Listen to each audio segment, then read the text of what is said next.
Allez, on parle. Allez, on parle. On parle. On Bon. parle ici avec Marine et Taïcha. Nos lunettes sont super cool. Donc, Vert et rose. Écoute, ça me représente pas aujourd'hui, mais ça va être ça. Summertime. Yo, j'avais juste pas envie de me maquiller, puis elle non plus. Taïcha, d'où tu viens? C'est quoi Un tes- peu, c'est quoi ton... un petit peu de background. Ouais, c'est ça. C'est quoi ton ethnicity, là? Mon petit peu de background. Ben écoute, Taïcha is in the place. Haitian. Éducatrice spécialisée. Puis quoi d'autre? Ben, je sais pas. Vétéran de la vie. Yo, celle-là, les balles, j'aime ça. En Ok. effet, vétéran de la vie. Puis Ouais. toi? Marine, éducatrice spécialisée, non. Non, pas du tout. Bon, ben, j'ai fait plusieurs trucs. J'ai étudié en communication, donc je suis journaliste. Ouais, je vais me donner ce titre-là. Chanter aussi, j'ai étudié en chant. Tu veux pas nous faire un petit coup de chant, là? Ah là là! I believe I can fly. C'était pourri, by the way. En tout cas, ben, je fais un peu de modeling aussi. Je suis mixologue. Mais Hein? qu'est-ce que t'aimes dans la mixologie en fait? Parce que c'est bizarre tout ça, c'est C'est vraiment journaliste, ouais, communication, ça part puis là, par rapport, hein. là tu t'emmènes à la mixologie, c'est quoi? La mixologie, laissez-moi vous expliquer un truc. Ok, voilà. J'ai commencé à 12 ans à faire des petits punchs pour mes sœurs et mon père et ma grand-mère et mon grand-père. Parce que vous savez déjà qu'on est des haïtiens dans l'âme. Ouais, c'est Dans ça. le Puis les col. petits punchs, c'est un petit cocktail spécialisé de la Martinique. Alors, c'est du sucre de canne, vraiment non raffiné. Nous, on aime ça raw. Ok, avec du rhum blanc, brun et puis de la lime. Donc, c'est ça. Puis là tu m'as dit Martinique, explique-nous Ok, ça là, voilà, parce que ok. là on comprend pas trop. Moi j'ai parlé haïtienne, là Oui, tu dis c'est ça. Martinique. Ok, haïtienne. Ok, d'accord. C'est vrai. Je suis Mhm. haïtienne, 50% natif natal. Ok, ça passe en forme, bagaille à bouler. Non, non, je déteste ça. En passant là, qui dit na bouler? Les haïtiens disent pas na bouler. Oui, c'est ça qu'a fait en forme, oui. Ok, je suis haïtienne 50%, 25% martiniquaise et 25% corse. Je suis sûre que personne sait où la Corse. En passant, la Corse, c'est un territoire français, c'est les dom-toms. On appelle ça comme la Martinique aussi. Là. Donc, c'est ça. Pourquoi la mixologie? Voilà, j'ai Oui, c'est expliqué ça, pourquoi. oui, c'est ça, Mais mais- toi, pourquoi Éducatrice spécialisée, oh putain! Alors moi je pensais que j'étais une sauveuse du peuple. C'est pas compliqué. À chaque fois que je m'en vais quelque part, je veux sauver, je veux aider. Puis voilà, ça fait en sorte que aujourd'hui je suis éducatrice spécialisée. Puis initialement j'aurais voulu être pédiatre. Mais après ça, c'est ça. Les études ont fait en sorte que le temps, les maths, les affaires qui en fait étaient moins mon dada. Mais qu'est-ce qui vraiment qui t'a amené à prendre cette décision d'être éducatrice spécialisée dans ta vie? Comme est-ce que c'est des cheminements personnels ou quoi? Mais Est-ce que c'est parce que Mais toi, non, dans ta vie, honnêtement- t'as vécu des choses qui honnêtement- t'ont poussé à le faire? honnêtement, éducation spécialisée, ça n'aurait pas été ce que j'aurais fait. Ouais. Ça a vraiment été par pur, comment je pourrais dire, du retranchement. Donc, j'avais une idée en tête. Finalement, cette idée-là n'a pas fonctionné. Là. Puis j'ai fait un système d'entonnoir finalement pour que finalement j'arrive à faire éducation spécialisée. Mais faut être honnête. J'aime aider les gens. Je pense que les gens qui se retrouvent dans ce domaine-là sont des gens qui, puis je parle pour moi aussi, on a vécu des expériences de vie.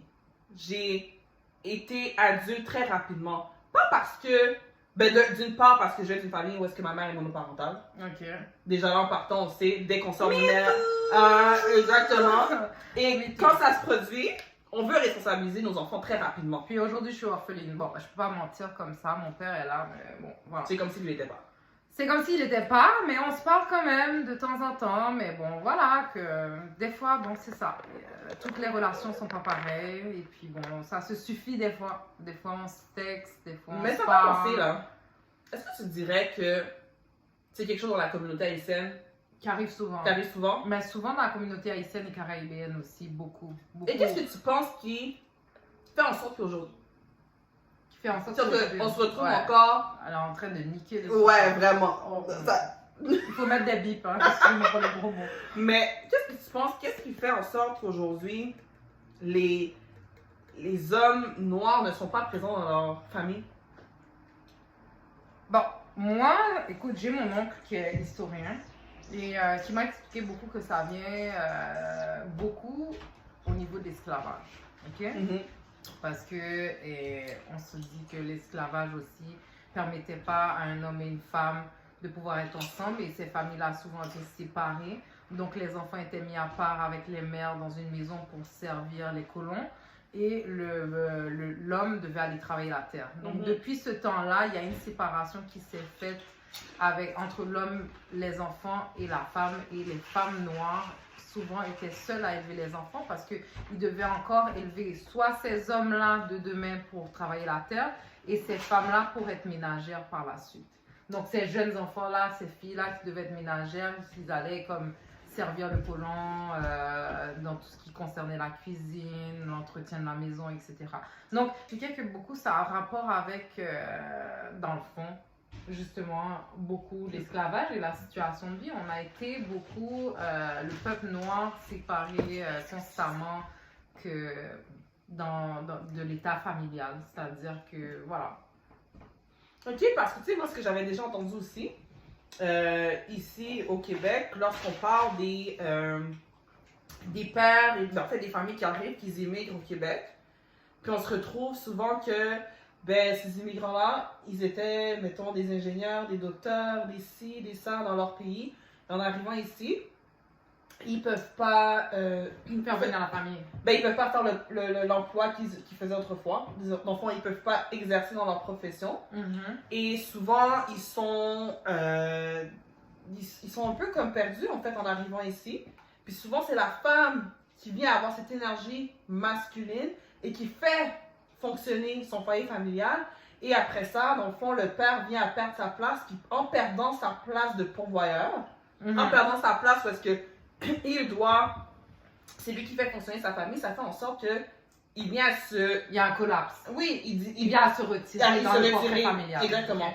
Ouais, bah, ça fait du sens et c'est je pense que ce qui arrive beaucoup aujourd'hui dans la génération où on vit aujourd'hui, mais ça, je pense que ça va être pour un sujet encore plus détaillé. Mais je pense que ça fait du sens aussi. Et versus quand tu vois dans l'immigration, moi, je prends les Haïtiens, souvent les pères haïtiens vont rester en Haïti pour l'avoir vu. Donc, le principe en Haïti, c'est que le père, souvent, va envoyer les enfants à l'université ou à l'école ici, dans des écoles privées, universités ou autres école ici à cause de la situation du pays. Et puis, souvent la mère, bon, ça dépend si elle travaille ou pas, elle va faire des allées-venues entre Haïti et ici. Ou sinon, elle va venir s'installer avec les enfants ici le temps des études et ensuite retourner en Haïti. Donc, il y a souvent aussi ce processus d'immigration qui fait que voilà quoi, parce que des fois, souvent aussi, les femmes vont venir accoucher ici. Ok, elles accouchent ici, elles immigrent ici, elles accouchent ici, ou de génération en génération, ils sont canadiens. Donc la femme, elle revient ici, elle accouche ici, puis elle décide que les enfants vont rester. Mais le père continue, lui, à des business en Haïti, où il travaille en Haïti, où il veut rester dans son pays. Tout à fait. Donc, le père reste et souvent la mère est souvent ici, puis les enfants sont ici aussi. Et tu vois, moi, ce que j'ai vécu... Ou elle fait des allées-venues, la mère. Ce que nous, on a vécu, en fait, j'ai pas vécu, mais si je parlais un peu de l'histoire de mon côté, puis ma grand-mère, c'est elle, en fait, qui est venue faire des allées-venues. Alors, c'est elle, en fait, le mari est resté prendre soin des enfants. Et ma grand-mère, elle faisait des allers-retours entre Haïti et Montréal, jusqu'à temps que c'est elle qui a fait rentrer finalement. Donc, tu vois déjà que là, le détachement se crée entre l'homme et la femme. Tout à fait. Parce que en arrivant ici, je pense que mon grand-père, que j'ai en fait même pas connu parce que j'ai pas vécu avec lui, ils avaient tendance à se séparer, ne s'est jamais peut-être... Excusez-nous, on aime ça de nous regarder oui, on parle, mais on vous regarde mais a jamais pris sa position, a jamais pris sa position finalement dans son foyer, qui fait qu'il est parti de son foyer, peut-être qu'il... Et on ça, de génération en génération, et après ça se transmet. Ça se transmet. C'est ce qu'on appelle le trauma intergénérationnel. Et ça, c'est quelque chose que... She knows what she's talking about. Exactement. Et là, elle dit, moi, je suis bonne en communication and en life living. It's like, I went through it all. But, je connais pas tous les termes psychologiques. J'ai fait un petit peu de cours psychologie, en anthropologie et en sociologie. J'ai suivi un peu les traces de mon père, qui est anthropologue. De base et qui a même écrit un livre en anthropologie, mais je suis pas spécialisée comme madame là. Du moins, je pense, moi j'ai envie de dire aussi un peu comme elle. T'aimes ça un peu beaucoup passionnément. Et ta folie. J'en mange. Et j'en mange parce que j'aime ça comprendre l'être humain. Je veux comprendre qu'est-ce qui nous amène à faire ce qu'on fait aujourd'hui. Parce que, et on parle, et c'est quelque chose de plus en plus, on va entendre parler, le trauma intergénérationnel, et je pense qu'il faut vraiment prendre un instant sur ça. Parce que ça suit. Parce que qu'on le vit tous, puis je pense que moi aussi, je l'ai vécu. Mais moi, je suis une mère monoparentale. Mais Oui. est-ce que c'est un trauma intergénérationnel que j'ai vécu? Peut-être. Mais- Sans même savoir, je le vis. Exactement. Sans même savoir, parce que c'est pas un vouloir. ou Exactement. C'est pas quelque chose que j'aurais aimé. Mm-mm. Mais veut ou veut pas, Ça se aujourd'hui, transmet. ça s'est transmis. Puis on dirait que veut ou veut pas, c'est ça qu'il faut comprendre avec les traumas. Les traumatismes. Les traumatismes, en fait, comment ça fonctionne chez l'être humain, c'est que l'être humain va vivre le traumatisme et dans le processus de sa vie, constamment, il va être poussé à aller vers ce qu'il connaît et ce qui se sent confortable. Et malheureusement, l'être humain est traumatisé, malgré qu'il est traumatisé et qu'il veut changer les choses, mais ce qu'il reconnaît qui est confortable, c'est le trauma, c'est le traumatisme qu'il a eu. Donc, admettons qu'on a... Je prendrai un exemple, ok? Un exemple qui est vraiment intense, là. T'es un enfant, t'as été battu pendant t'as été un enfant battu, maltraité pendant ta jeunesse. Ouais. Plus tard dans ta vie... Ça se peut que tu trouves un réconfort dans cette maltraitance. Oui, tu vas retrouver un réconfort dans cette maltraitance, et même si ça te fait du mal, parce que c'est ce que tu connais et c'est ce que tu peux gérer, ce que tu as été habitué à gérer. Donc, tu es capable de réagir face à la violence. Mais t'as développé, pas des skills, on n'appelle pas ça des skills, mais des mécanismes de des défense. mécanismes de défense. Tout à fait. Puis souvent, c'est ce qui va t'attirer, ce qui se sent confortable, parce que tu te dis, bon, Mais je veux ben, pas c'est mieux ça que ça. que je connais, je veux pas mieux que ça. Je veux pas Dans le mieux que fond, ça, c'est c'est ça ce que je connais. l'amour, c'est ça l'amour, c'est ça une relation. Fait que c'est ce qui fait que on continue à répéter constamment Et le traumatisme. J'ai envie d'aller un peu plus loin que ça. Tu sais, comme là, on parle. Et je dirais que ça. Moi, tu sais, il y en a qui vont peut-être appeler ça du trauma. En fait, c'en est un trauma. Intergénérationnel, peut-être pas, mais j'ai envie de pousser encore plus loin.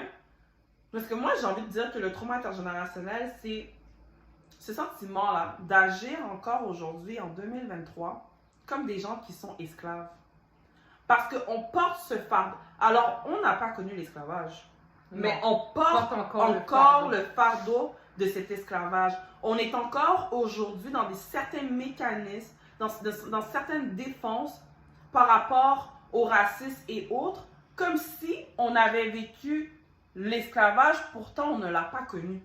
Mais c'est une identité, c'est un ADN qu'on porte encore aujourd'hui, malgré qu'on n'a pas vécu l'esclavage. Et souvent, c'est ça le trauma intergénérationnel, c'est que on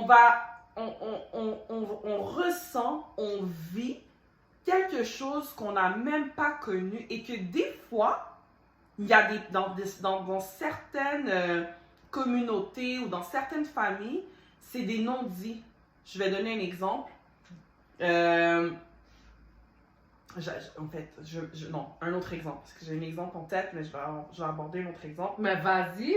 Mais j'avais la violence. Ouais, mais vas-y, on est dans la violence là. Ok, là, alors bon, là. j'étais dans la violence conjugale. Mhm. Alors, des fois, les traumas peuvent même sauter une génération. Par exemple, il se pourrait que, je sais pas, une arrière-grand-mère a vécu de la violence. Puis c'est le petit enfant qui va le vivre. Oui, violence conjugale, et ça crée un décès, par exemple. Ok. Il s'est pas parlé dans la famille.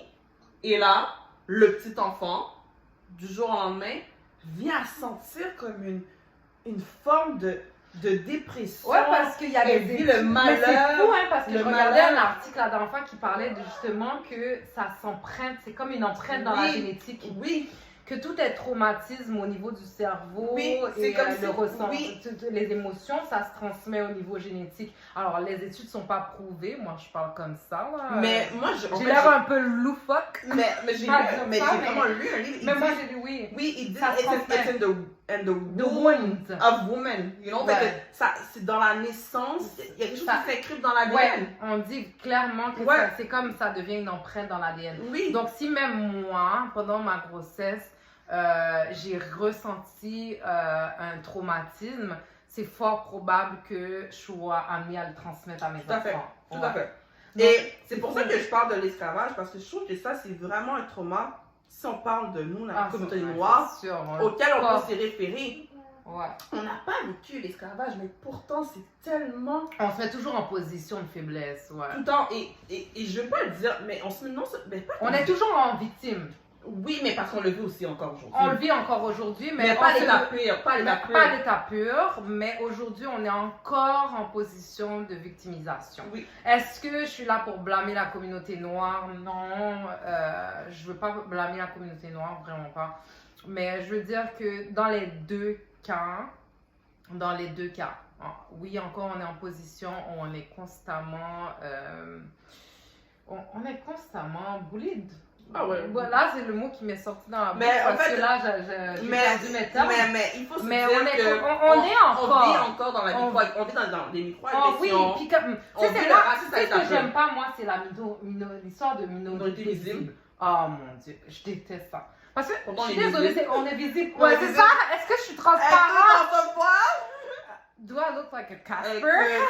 Il semble que je suis pas mal visible. Ouais, non, c'est ça. Je suis pas, comme je comprends le concept de minorité visible pour nous donner un peu plus, mais est-ce que vraiment ça nous donne plus d'opportunités ou peut-être ça nous cadre encore plus? C'est ça que moi j'ai du mal. Des fois, je me dis, non, pourquoi je suis une minorité visible? I'm human being. That's it. I want to work. Are you gonna give me the job because I have the experience or tu vas pas me la donner parce que je suis métisse? C'est ça? Ben là, on peut pas dire métisse parce que métisse, c'est pour les Amérindiens, là. Mais est-ce que je suis genre... Ouais, mixte? Mais- Mixte, quoi? Frisé, Mais tu sais que je- 25% corse, 25% morticaise et Mais genre, 50% haïtienne, le genre. profilage, Est-ce que je peux moins travailler que les autres? le profilage se fait vraiment. En passant, ouais, peut-être, on dit toujours les Haïtiens sont jamais à l'heure. Moi, je suis toujours à l'heure, 5 minutes après. L'affaire Bon. est tombée. Bon, il y a toujours des dégâts avec nous. Mais c'est fou, hein, parce que. Puis là, on fait du coq. C'est quoi, c'est du coq c'est du calane, ouais. Coq à l'âne. non, c'est ça. En tout cas, mais pour revenir au trauma, je pense que c'est quelque chose qu'il faut garder en tête, guys. Puis là, aujourd'hui, c'est une introduction, on déconne et tout. Ouais, on Mais- s'est même pas bien présenté. On s'est pas bien présenté, mais on va revenir là-dessus, puis on aura. Puis là, c'est un avant-goût un peu, on va aller vous faire voir un peu nos couleurs, qui nous sommes, puis voir comment on parle. C'est mais qui les philosophes c'est loufoques? ça qui sont derrière ça, puis. Écoute, on n'est pas des spécialistes sur aucun des sujets qu'on va avoir, c'est un partage. C'est pour ça ici, Allez, on parle.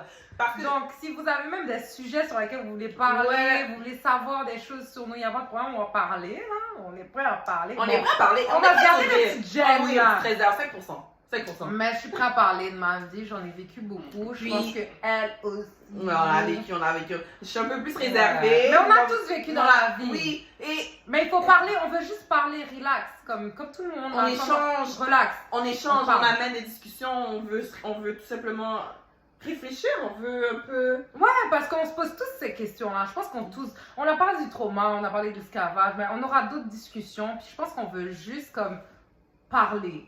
Parler de la vie. Parler de la vie. Ça, c'est le quotidien qu'on vit en général. De toute façon. On a tous des traumatismes et voilà. Qu'est-ce qui... Et qu'est-ce qui fait qu'aujourd'hui on est qui nous sommes? Parce qu'on va se le dire. Ouais, c'est les traumatismes aussi. Ben, traumatisme, les valeurs, Alors, aussi. c'est ça. Écoute, on est de la communauté, là, vous savez, you guys can relate, you know, mais... Ouais, il y a plein de choses. Ouais, il y a tout plein de ce que tu choses. vis, Oui, ouais. puis Les expériences de la vie. Il y a il y a des moments où vous allez voir où est-ce qu'on... Il y a les bonnes choses aussi, là. On va parle pas juste des s'entendre. bonnes choses, hein. Il y a des moments où peut-être on va discuter, puis on Non, va mais pas c'est s'entendre, clair, on on n'aura pas la même... puis quand On n'aura pas la même idée. Yo, Taïcha, you know what it is. On n'aura pas la même idée, mais c'est ça. Puis c'est ça qu'on veut amener. Puis c'est correct, On c'est veut susciter correct. la réflexion chez vous, parce qu'on nous, on a ces discussions, on réfléchit, on se questionne, mais on veut justement amener ces questionnements avec vous, puis qu'on réfléchisse ensemble. Puis aujourd'hui, on n'a pas de réponse. On n'a pas de réponse, on est là juste pour avoir du fun. Mais parle, on échange. veut juste que vous sachiez qu'on vit tous la même chose. On est dans le même Oui, bateau. et on n'est peut-être pas seuls. On est tous avec ce même questionnement, puis c'est ça, je pense. C'est chill. On veut juste C'est converser. Cheers. Cheers, guys. Cheers. À un prochain rendez-vous.